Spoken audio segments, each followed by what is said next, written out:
Kuwait نے غیر قانونی طور پر ایرانی کشتی پر حملہ کر کے 4 شہریوں کو حراست میں لے لیا۔ ایرانی وزیر خارجہ عباس عراقچی نے بڑا دعویٰ کر دیا۔ ایکس پر بیان میں کہا کہ واقعہ خلیج فارس میں اس جزیرے کے قریب پیش آیا جو امریکہ نے ایران پر حملے کے لیے استعمال کیا۔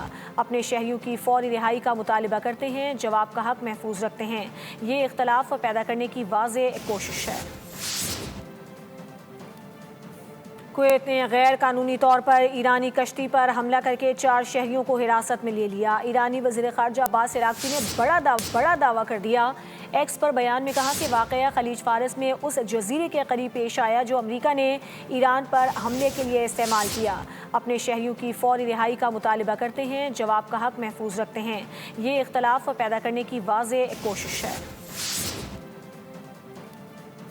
کویت نے غیر قانونی طور پر ایرانی کشتی پر حملہ کر کے 4 شہریوں کو حراست میں لے لیا۔ ایرانی وزیر خارجہ عباس عراقچی نے بڑا دعویٰ کر دیا۔